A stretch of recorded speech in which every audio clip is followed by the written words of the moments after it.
suis une femme épileptique qui était traitée il y a des années avec un médicament qui est très connu, qui s'appelle la dépakine, dont la molécule active est le valproate de sodium. Et effectivement, comme je l'ai vu chez certains auditeurs, il est aussi donné pour soigner des maladies comme la bipolarité. Il est commercialisé sous le nom de Dépacol, Dépamil. Et c'est vrai que, alors ça fait déjà un petit moment, mais en 99 et 2002, j'ai eu 2 enfants. D'abord une petite fille, Salomé, qui est née en 99, et puis assez rapprochée en 2002, mon fils Nathan. À l'époque, j'habitais à Montpellier. Et c'est vrai que quand mon fils est né et qu'ils l'ont sorti de mon ventre, ils ont vu qu'il avait une malformation au niveau du sexe, qu'on Oui. appelle un hypospadias.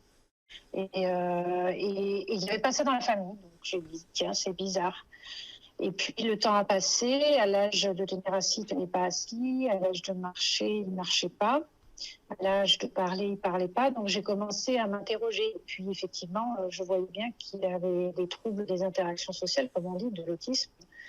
Et que donc c'était pas normal. Et c'est vrai qu'à l'époque, quand mon fils est né, j'avais vu dans la presse locale, le Midi Libre, pour ne pas le citer, qu'il y avait des études qui étaient faites sur les fils d'agriculteurs exposés à des pesticides qui avaient ce type de malformation. Je dis, moi, je ne suis pas fille d'agriculteur, je ne suis pas concernée.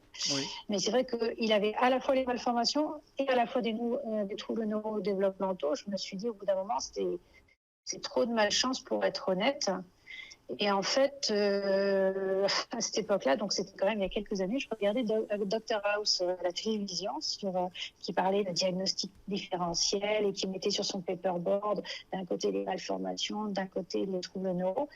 Et c'est comme ça que j'ai repensé à l'article de presse. Et en fait, je vais penser que moi, je sniffe pas, comme je dis, des pesticides toute la journée.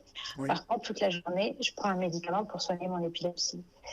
Et en 2009, parce qu'on était en 2009, c'est les débuts de Google. Il faut remettre les choses un peu dans le contexte. Parce qu'aujourd'hui, l'information, elle est accessible partout.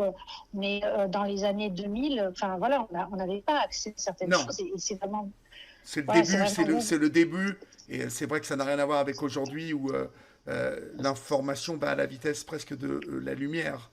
Euh, 2009, Voilà, c'est le désert presque ouais, c'est presque numérique. le désert. Oui, c'est ça. Et donc, je vais taper dans Google médicaments dangereux pour la grossesse. Et là, je vais tomber sur le site d'un hôpital parisien qui s'appelle Armand Trousseau et qui référence les médicaments qu'on appelle tératogènes. Alors, je n'avais jamais entendu ce mot-là. Je m'aperçois que c'est un mot terrible parce que ça vient du grec tératos et ça veut dire enfant monstrueux. Et donc, Oh je vais mon Dieu. découvrir que j'ai fait des enfants monstrueux